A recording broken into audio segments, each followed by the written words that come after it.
When I was 7 years old, my parents left me alone in a public park right after my younger brother was born because they felt it was too expensive to support 3 children. The people who truly raised and loved me were my adoptive parents, the Delgado family. When they both died in a tragic car accident, I inherited their entire family restaurant chain worth $1,000. 22 years later, my biological parents, whom I hadn't seen since that day, suddenly showed up with my address and filed a lawsuit. They claimed that they had never formally relinquished parental rights and that they deserved compensation for the supposed emotional harm that losing me caused them. The courtroom fell silent as the judge read out their claim. $1 billion, exactly half the value of everything the Delgados had worked so hard to build. My biological mother exaggeratedly wiped her completely dry eyes with a handkerchief while my biological father adjusted his cheap jacket. Both of them played the part of devastated parents who had finally recovered their lost daughter to perfection. I stood motionless on the defense bench, my face impassive. My lawyer approached me and whispered nervously that we needed to urgently prepare a strategy. But I simply reached into my briefcase and placed a thick, heavy manila envelope on the table.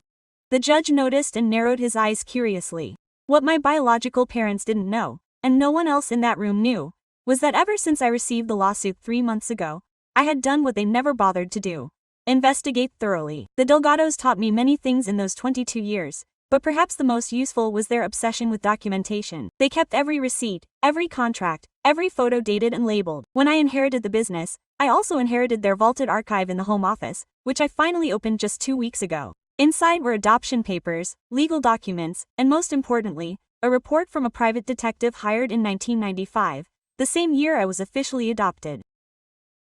Apparently Carlos and Rosa Delgado wanted to know exactly what kind of people abandon a 7-year-old girl in a park and paid to find out.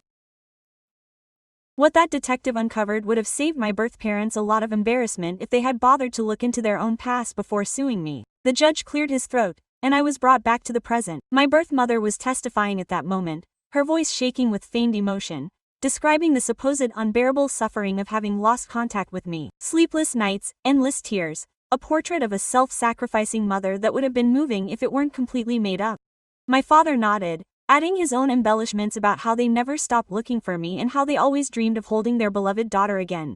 The performance bordered on admirable in its cynicism. Her lawyer, an elegant man with impeccable hair and a fancy watch, argued the case with practiced empathy. He spoke of inalienable rights, of family bonds that survive time and circumstance, and of the profound psychological trauma my birth parents suffered as a result of our forced separation. He presented the story as if they had been the real victims of an atrocious injustice rather than 2 adults who decided to get rid of their daughter to save money. I remember that day in Riverside Park, the big one, with its swings and duck pond, vividly. My mother packed my backpack with my favorite stuffed rabbit, a change of clothes, and a peanut butter sandwich. My father said we were going to play a special game of hide and seek. I would count to 100 by the big oak tree, and they would hide. If I couldn't find them, I had to stay there, waiting for them to come back. I counted excitedly, my voice echoing in the empty park that morning. When I opened my eyes, the car was gone.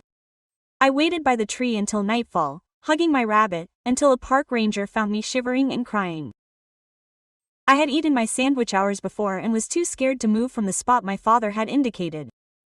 The Delgados first took me in as a foster child. When my birth parents never showed up to claim me, despite extensive press coverage of the abandoned child, Carlos and Rosa began the process of definitive adoption. By then they owned 3 small restaurants serving homemade Mexican food. They treated me like their daughter from day one, never like a burden. Rosa taught me to make tamales from scratch, Carlos taught me how to keep accounts. They paid for my education, celebrated every accomplishment, and loved me unconditionally until a drunk driver ran a red light and took them away from me forever. The grief was devastating, even more so because I had been named sole heir to what had started as 3 modest establishments. It had grown into 7 high-end restaurants that honored Mexican tradition with a contemporary twist. The deal was valued at $4.5 million, and my birth parents were claiming exactly half of that. Their attorney then produced documents of alleged financial hardship, medical bills, and bank statements to show that they had suffered hardship as a result of the trauma of losing me. He conveniently omitted that each of these debts was a direct result of their own poor choices. My attorney rose to begin his defense, but I touched his arm and stopped him. I stood up myself, manila envelope in hand. My birth parents looked at each other in bewilderment. Their attorney frowned. I walked steadily to the witness stand. May it please your honor, I move to introduce additional evidence, I said. The judge nodded. Go ahead. I pulled out the first document, the private investigator's report from August 1995. My hands did not shake. I had read it over 20 times. This is an investigative report commissioned by Carlos and Rosa Delgado. 3 months after my adoption was initiated, I gave copies to the judge and opposing counsel. The judge began to read. At first he kept his face neutral, but soon his eyebrows rose. This is disturbing, he murmured. That's right, Your Honor. The detective discovered that my biological parents have a criminal record. My biological father stood up abruptly. This is a violation of our privacy. He has no right. Sit down, Mr. Morales, the judge ordered in a sharp voice. I want to hear it all the way through. I took a deep breath. I had been waiting for this moment for 3 months. The report documents that in 1987, 8 years before she abandoned me, a 5-year-old girl was left in a supermarket in San Antonio, Texas. Her name was Patricia. She was found crying in the parking lot. 3 hours later, my birth mother went pale. This is false. There are police reports. I continued without looking at her. Patricia was taken into state custody. Her parents never came to pick her up. The opposing counsel stood up. Your Honor, this is irrelevant to this. It is absolutely relevant. I cut it off because there is more. I pulled out another document. In 1991, 4 years before she abandoned me, a 6-year-old boy was left in a Dallas park. His name was Miguel. The police report indicates that the little boy waited 2 full days until someone found him. The silence in the courtroom was absolute. Even the court clerks had put down their pens and were staring at me without blinking. My birth father was shaking his head from side to side. No, this is all out of the ordinary. Context. These were different times, completely different. My voice sounded colder than I expected. In 1987, they had 1 child. By 1991, they had 2. By 1995, when they left me, they still had 2. It was always the same. When the 3rd child began to become a financial burden, the judge raised his hand. You have evidence to support those statements. All of it. I handed him a thick folder, police reports, social services records, official government records. It was all there. My attorney finally understood what Warren was doing and stood up beside me. Quote, Your Honor, this documentation reveals a clear pattern of behavior. The plaintiffs are not distraught parents who have lost contact with their daughter.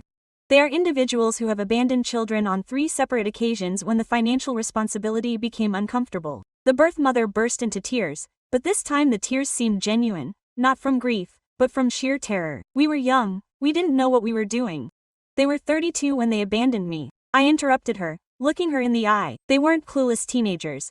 They were adults who had made cold, 3 times repeated decisions. The judge closed the folder and looked at me with an expression that was hard to interpret. There was pity, there was fury, maybe both. Is there anything else you want to present? I pulled the last document from the envelope, the one that had hurt me the most to read. This is the transcript of a phone call between my biological parents, mistakenly recorded 2 months ago by their own attorney's secretary. Their attorney immediately jumped in. Objection. That recording was obtained illegally. It was recorded in your own office, my attorney replied. The secretary accidentally left the answering machine on. It's perfectly admissible. The judge motioned for me to continue. I read aloud, Father, if the judge believes us, we'll get at least $1 million. That'll pay off everything and we'll have some left over. Mother, and if that doesn't work, Father, then we press on. We tell him that we want to restore our relationship with her. No judge can deny us that. Mother, I don't want a relationship with her. I just want the money. Father, I know, but we have to pretend we care. It's just an act. The words hung in the room like acid. I watched as my birth mother closed her eyes. Defeated, my father stared at the floor. The judge, his knuckles white on the table, knocked hard. Recess. I want both lawyers in my chambers. I slumped slowly into my chair now. I was shaking, but not from fear. It was pure adrenaline. I had done it. Everything was out in the open. My lawyer touched my shoulder. That was brutal. Why didn't you tell me you had all this? Because I needed their surprise to be real. If you had known, they would have noticed. He nodded, impressed. You're much smarter than I imagined. I looked toward my birth parents. Their lawyer was whispering to them, visibly enraged. She was crying for real now, covering her face. His jaw was clenched, defeated. I felt a strange emptiness in my chest. No satisfaction, no joy, just emptiness. Those people abandoned me when I was 7 years old and 22 years later all they wanted was money. They never loved me. The skinny ones loved me. From the first day they saw me in that foster home, scared and hugging my stuffed rabbit, they chose me because they wanted to, not because they had to. The recess lasted 40 minutes. When the judge returned, his face was stony. I have reviewed all the evidence provided by the defense and have spoken with both lawyers. He paused for a long time. Gentlemen of morals, The documented facts are deeply serious. The repeated abandonment of 3 minors in almost identical circumstances demonstrates that this is not an isolated case of hardship. My biological father tried to speak, but the judge raised his hand. I have not finished. The transcript provided reveals their true intentions. They are not seeking emotional reconnection. They are seeking financial compensation based on a false story of pain. He looked at me directly. Miss Delgado, I am truly sorry for what you suffered as a child, and I am glad that you have found a family who loved you. I truly felt my throat close up, but I did not cry. Before I issue a final ruling, I would like to inform you that I have ordered a supplemental investigation. I have contacted the Texas authorities to locate Patricia and Miguel, the other 2 minors mentioned. If they are located and they wish to testify, we will reopen the case to consider additional charges against the plaintiffs. My birth parents' attorney seemed devastated. Your Honor, my clients wish to withdraw the lawsuit. They are late, the judge ruled. I will issue a ruling in 2 weeks. Until then, I order Mr. and Mrs. Morales to have no further contact with Ms. Delgado. Any violation will be considered a sledgehammer. The gavel fell with a final thud. I left the courthouse feeling the weight of years begin to lift.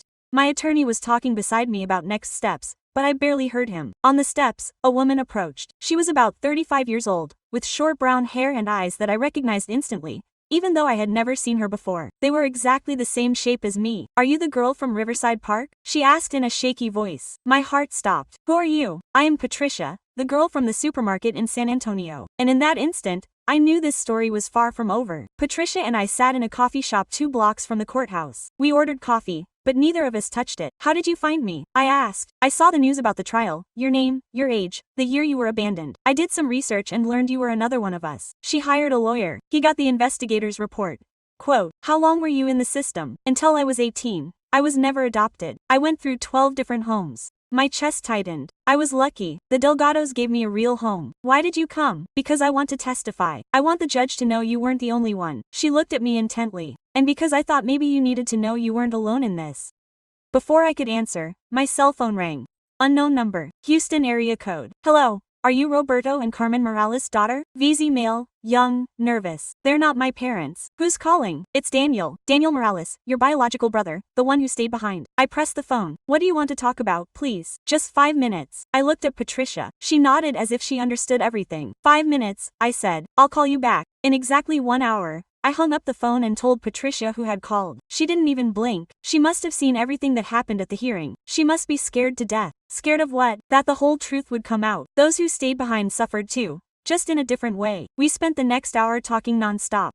Patricia told me about her years in foster care, how she never felt like she belonged anywhere. I told her about the Delgados, how they loved me without conditions. You were very lucky, she said without a trace of envy. I wish I had a family like that. When I dialed Daniel's number, he answered on the first ring. Thank you for calling me back. You said 5 minutes, and the clock is already ticking. There was heavy breathing on the other end. Our parents, Roberto and Carmen, never treated us well, neither Lucia nor me. We grew up hearing that we were a burden, that we cost too much, that they would have been happier without children. His voice cracked a little. When I was 8, I heard Mom tell Dad that she wished they could get rid of us too, like they did the others. I was speechless. I didn't know how to respond. Lucia has serious problems, severe anxiety, deep depression. She's been in therapy since she was 15. Me too. I paused for a long time. When they found out about your trial, Lucia wanted to contact you. She wants to testify. Why? Because we're fed up. Fed up with protecting them. Fed up with pretending to be good parents. Daniel took a shaky breath. They used us our whole lives. They kept telling us that we had to be perfect to make up for those who were no longer there. It was never enough. Where are your parents now? In a crappy hotel. I lent them money for the trial. They said they'd pay me back when they won. He let out a dry laugh. But they're not going to win, are they? No. Perfect. I gave her my lawyer's details and hung up. Patricia looked at me with an expression that I understood instantly. Those who stayed were also victims, she murmured. Quote, that same night my lawyer called me. The judge expedited everything. He wants a special hearing in 3 days. Patricia, Daniel and Lucia are going to testify so quickly. The judge is furious. When I sent him the information about Patricia and the other siblings, he ordered an immediate investigation. They found more things. What things? Your biological parents tried to collect on Patricia's life insurance in 1989. They said she was dead. It made me sick to my stomach. What? The insurance company investigated and saw that she was alive in the foster care system. They reported them for fraud, but it never went ahead because they couldn't prove malice. My lawyer was silent for a second. There are also records that they tried to sell Miguel to a couple outside the law. The transaction fell through. I collapsed on the couch in my apartment. Everything was silent. I don't know how much worse this can get, but the judge wants absolutely everything to come to light. 2 days later I met Daniel and Lucia in person. Daniel was 26 years old, skinny, with dark circles under his eyes that looked like tattoos. Lucia was 24, with long hair and nails bitten until they were bloody. I never thought I'd get to know the others, Lucia said quietly. Me neither, Patricia replied. The 4 of us sat in the lawyer's office. It was so strange to be surrounded by people who shared my blood, but who were complete strangers. Did they ever talk about us? Patricia asked Daniel. Never by name, only as the mistakes we righted. Daniel clenched his fists. Mom said she had to make hard sacrifices. Dad said not all children deserved to be raised. Lucia began to cry silently. Patricia handed her a handkerchief. The lawyer opened his file. The judge wants each of them to testify. It's going to be tough. The Morales lawyer is going to try to discredit them. Let him try, I said. We have the truth. That's enough. The night before the hearing, I got a message from a number I didn't have saved. Please don't do this. We're your family, your blood. Mom, I blocked the number without answering. 10 minutes later, Patricia called me. Did she text you too? Yes, I blocked her. Me too. The next day, when I entered the courthouse, I saw my birth parents sitting in their dock. They looked like children, defeated, terrified. And for the first time in my life, I didn't feel anything for them. The judge entered and we all stood up. Ladies and gentlemen, this hearing will not only resolve the civil lawsuit, it will determine whether additional criminal cases will be filed. He looked at the 4 of us. I will call the witnesses one by one. We will start with Patricia Morales. Patricia stood up straight and finally the whole truth began to come out. She walked firmly to the stand, placed her hand on the Bible and swore to tell the truth. The judge watched her intently. Ms. Morales, tell us what you remember about the day you were abandoned. I was 5 years old. Mom said we were going to the supermarket to buy ice cream. She looked straight ahead without looking at our parents. She dropped me off in the toy section. She said she would be back in 5 minutes. I waited 3 hours until an employee found me crying. What happened next? The police tried to reach them. No one answered. The phone they had given was disconnected. The address was fake. She took a deep breath. I went into foster care. I spent 13 years waiting for them to come back. My parents' lawyer stood up. He never thought it could be a misunderstanding. That maybe they looked for her but didn't find her. Patricia stared at him. The supermarket had cameras. The police reviewed the tapes. They left without looking back. Dad even smiled as he got into the car. My birth mother burst into tears. The judge ignored her. How did that affect your life? He asked. I never had a real family. 12 different homes. Some treated me well. Others just wanted the check from the state. He wiped away a tear. When I turned 18, I was kicked out of the system. No one, no support, nothing. Thank you, Miss Morales. You may go down. Next up was Lucia. My birth sister was shaking all over. Her hands were clenched and avoided looking at our parents. Miss Lucia Morales, you were raised by the plaintiffs. Correct. Yes, Your Honor. Tell us about your childhood. Lucia took a deep breath. We always knew there were others. Mom and Dad would talk about them when they thought we weren't listening. They called them the wrongs righted. My birth mother screamed from her seat. That's a lie. The judge banged the gavel. Mrs. Morales, one more abrupt X, and I'm throwing you out of the courtroom. Go ahead, miss. They kept telling us we were lucky to be with them, that they could have easily abandoned us too. Lucia was crying. Dad would say if we weren't perfect he'd trade us in for better kids. How often did they say that every time something went wrong, a bad grade, if Daniel broke something, if we spent too much on food, we were raised terrified that they would leave us. The defense attorney stood up. Isn't it true that your parents gave you a house, food, and an education? Yes, and that you never lacked for anything material. Material things aren't love, Lucia replied firmly. They fed us, but they never loved us. They gave us shelter, but never security. The judge nodded. Enough. Next witness. Daniel took the stand. He seemed calmer than Lucia, but just as determined. Mr. Morales, how old were you when you learned there were more siblings? 8 years old. I heard my parents fighting over money. Dad said they made a mistake by keeping 2. That they should have left only 1. My biological father shook his head non-stop. How did he react? Panic. I thought if I wasn't perfect, they would abandon me somewhere. He looked at our parents for the first time. I spent my childhood trying to be invisible. Not to bother, not to bother. His parents showed normal affection, no hugs, no I love yous, don't make us look bad, and don't waste our money. The defense attorney insisted, but they paid for their college, the cheapest they could find, and they threw it in our faces every day. Every bite, every book, every peso. It was an eternal debt. The judge didn't stop writing. Finally, it was my turn. I went upstairs feeling all eyes on me. Miss Delgado, you have testified before. Do you have anything else to add? I took an envelope out of my bag. Yes, Your Honor. This arrived at my house 2 weeks ago. I handed the papers to the judge. Inside were printed emails and draft contracts. What is this? He asked as he read them. Emails between my birth parents and 3 tabloid magazines. They tried to sell my story before I even filed the lawsuit. The courtroom fell completely silent. They offered intimate details of my abandonment, fake photos of supposed emotional reunions, and exclusive interviews for $50,000. I looked at my parents. None of the magazines accepted because they couldn't verify anything. Facts. The magistrate reviewed the emails, his face growing increasingly hard. There were also messages in which they planned how to make the abandonment seem like a fatal accident and not a conscious choice. I took a deep breath and saw that there was a draft of a book titled Recovering My Lost Daughter, a story of maternal love. My biological mother was inconsolable. My father kept his head bowed. My parents' lawyer stood up slowly. Your Honor, my clients would like to make a statement. You are late for statements, the judge replied icily. I have heard enough. He slammed the file shut. The claim of Mr. Roberto and Mrs. Carmen Morales is dismissed in its entirety. They will not get a single cent. He paused. Furthermore, I order the plaintiffs to pay legal costs, including the fees of the opposing attorney and all investigation expenses. My father stood up. We do not have that money, so I recommend that you find a job. Do you have 90 days to pay the amount, or will I proceed to seize your assets? The judge turned to me. Ms. Delgado, do you wish to file a criminal complaint for harassment and attempted extortion? I thought about it for several seconds. I looked at Patricia, Daniel, and Lucia. Everyone was waiting for my decision. No, Your Honor. Just I want them to stay away from us forever. The judge nodded. I will issue a restraining order, effective for 10 years. Mr. and Mrs. Morales will not be allowed to come near or communicate with any of their biological children, under penalty of immediate arrest. The gavel slammed on the table. Case closed.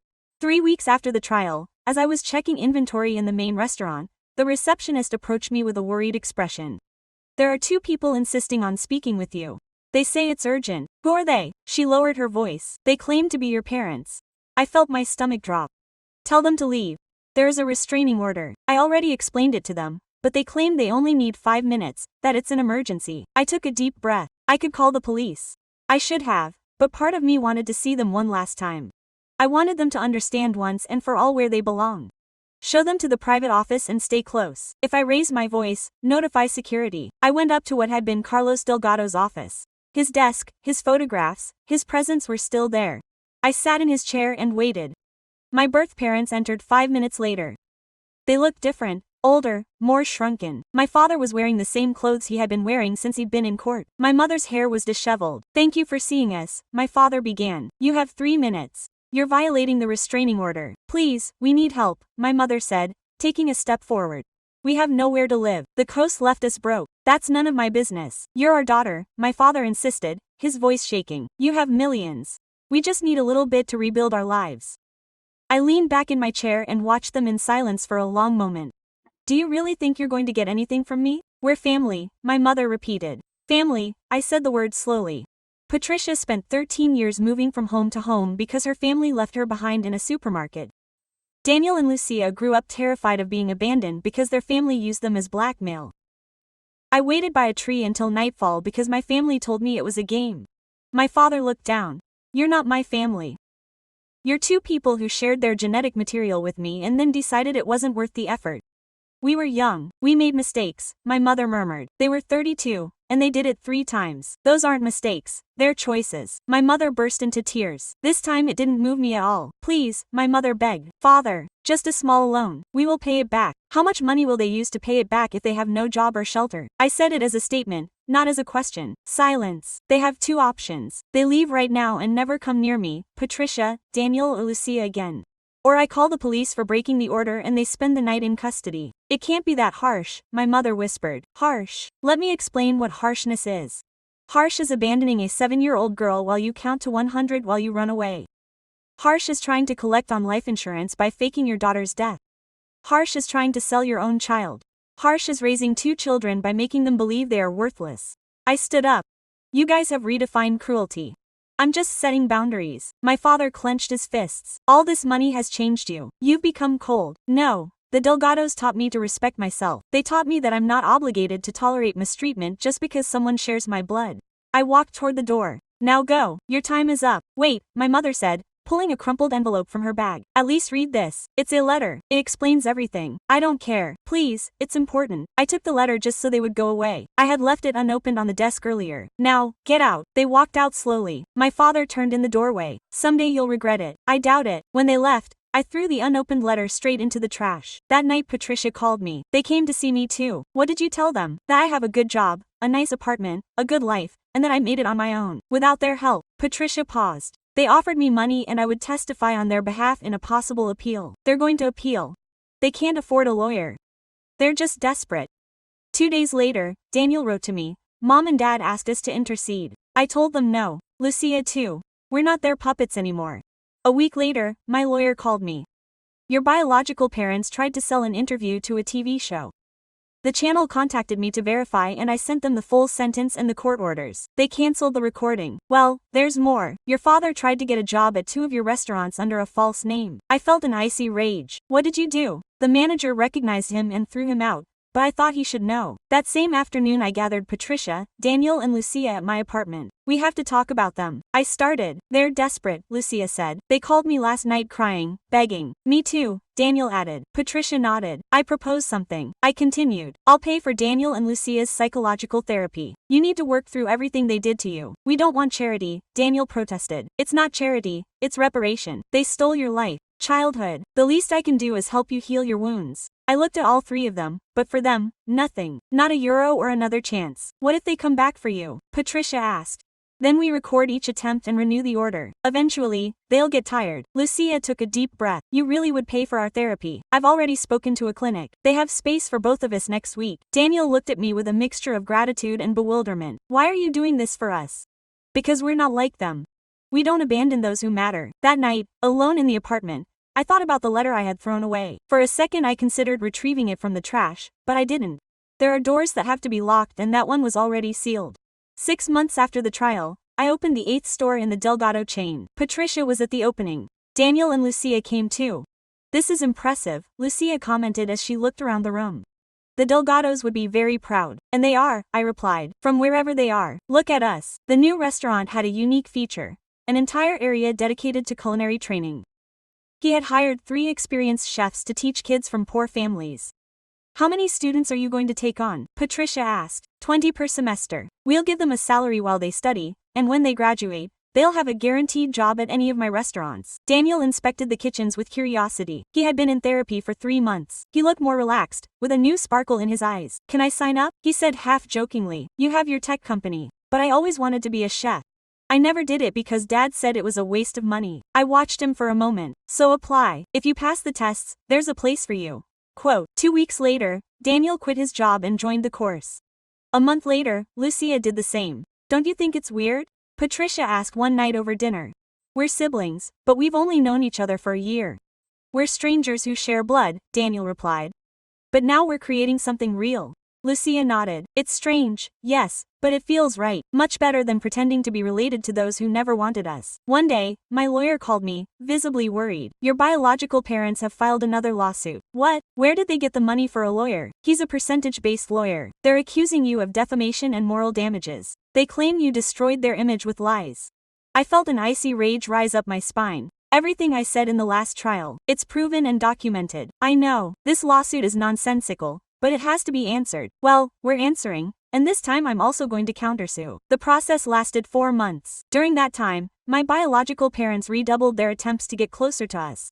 They showed up at restaurant events, sent letters through third parties, and even offered money to several employees in exchange for information. A waiter showed me a message one day. A lady offered me $1,000 for your address book. She said she was your mother and wanted to surprise you. And what did you tell her? That if she wrote again, she would call the police. That same day, I gave her a raise. Patricia started working in the chain's human resources department. She had administrative experience and was looking for stability. I never imagined I would have a real family. She confessed to me one afternoon while we were sorting through files. Do you see us as family? More than them. Yes. You decided to stay. They only contributed chromosomes. Daniel and Lucia finished the training program. I hired them as the party leaders at the main restaurant. They arrived before anyone else and left last. Why do they try so hard? I asked them once. Because it's the first time someone has bet on us without asking for anything in return, Daniel said. And because we want to prove that we don't have to be like them, Lucia added, that we can choose to be different.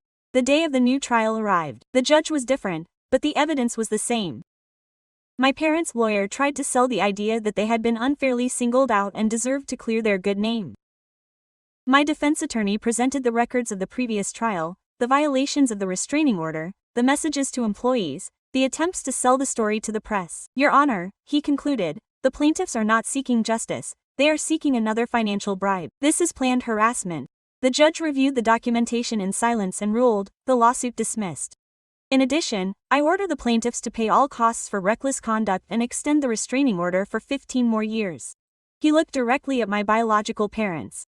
If you file any more lawsuits involving your daughter or your other biological children, you will face charges of procedural harassment. Is that clear? My father opened his mouth. Is that clear? The judge repeated curtly. Yes, Your Honor, they answered in unison. I left the courthouse knowing that it was final. There were no more appeals, no more legal tricks. It was over forever. Patricia hugged me on the stairs. It was truly over. Yes, I said, and for the first time I completely believed it. That night the four of us had dinner in the main restaurant. Daniel cooked, Lucia made the desserts. Patricia chose the wines. Let's toast, Patricia suggested, raising her glass. To the families one chooses. To the Delgados, Daniel added. To what's to come, Lucia said. I raised mine to us. To building something solid on top of the ruins they left us. The next day I officially registered the Carlos and Rosa Delgado Foundation, which provides educational scholarships, job training, and psychological support for foster children. Patricia took over as director. Daniel and Lucia would be mentors. I would oversee the whole thing. The first benefit packed the hall, and we raised $200,000 in a single night. The Delgados would be proud, Patricia whispered, looking around at the crowd. Not just this, I replied, that we had transformed our pain into helping others. A month later, a certified letter arrived from another law firm. I opened it expecting the worst, but it wasn't a lawsuit.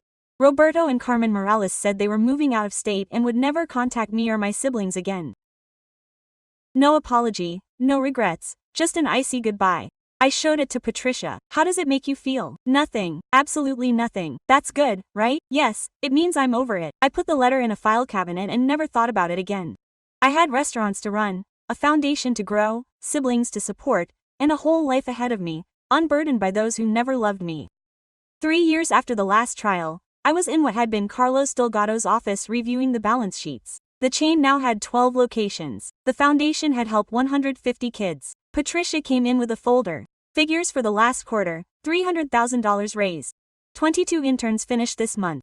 18 were already hired and the other 4 were in interviews. I leaned back in my chair. They started with 3 small restaurants. Look what we've achieved. They planted the seeds, she said. You watered and multiplied. Daniel showed up next. He was already executive head chef and had won 2 awards the previous year. I need your approval for the new menu. I want to bring back Mrs. Rosa's dishes. Here are all her recipes. I handed him the folder that I kept as if it were gold. Choose whichever ones you like. Lucia arrived 15 minutes late with flour on her apron. I headed to the pastry section. Sorry. One of the boys had an anxiety attack. I stayed with him until he calmed down. Is he okay? Now he is. A strong memory of his previous family came to him. I told him I had been through it too. Patricia poured coffee for everyone. We looked at each other. We were something strange, but real. Not a conventional family. Something better. People who had decided to belong to each other. Does anyone know anything about them? Daniel asked. It was unnecessary to explain who he was referring to. Nothing in 2 years, I replied. The latest news placed them in Arizona. The further away the better, Lucia said. That afternoon an older gentleman came into the restaurant and asked to speak to me. He was around 60, well-dressed, with a serene face. Miss Delgado,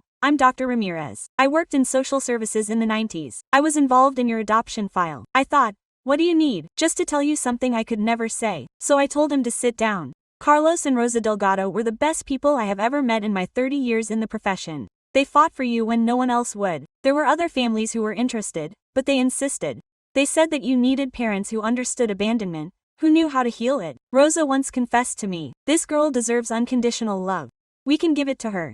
I felt a lump in my throat. Why are you telling me this now? Because I read about your foundation, about everything you have built. I wanted you to know that the Delgados always sensed that you were special. You rose up, you planted love in wounded soil, and look at the harvest. You are gone. I was silent for a long time. That night Patricia called me. Did you see the news? No. What happened? They found Miguel, the little boy who was left in Dallas. My heart skipped a beat. Is he alive? Yes, he is 30 years old. He is a social worker. He helps children in difficult situations. He wants to meet us. I gave your number to the journalist. Miguel called 2 days later. His voice was calm, adult.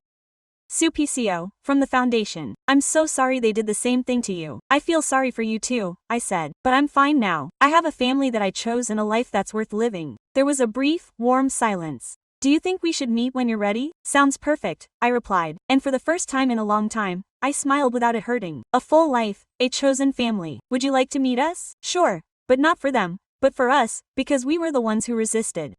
A month later, the 5 of us met again. Patricia, Daniel, Lucia, Miguel, and me. 5 lives marked by the same helplessness, although each one took different paths. I have an idea, Miguel said. We all suffered what they did to us, but we're all still standing. We all have authentic lives. What do you suggest? Daniel wanted to know. That we stop calling them mom and dad. They never were. They're simply Roberto and Carmen, 2 strangers who made bad choices. Patricia nodded.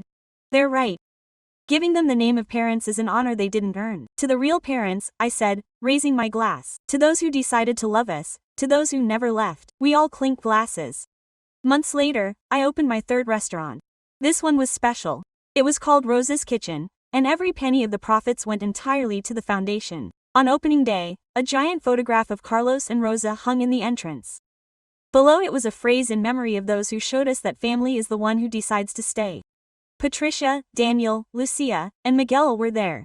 Also 50 boys and girls who had attended our workshops. Some were already cooks, others were in charge of the dining room, several were still studying. One of them, Mateo, 19, came over. Thank you for this, for opening the door for us. How are you doing with your studies? I'll graduate in 6 months. Then I want to stay here. Teach others what I was taught.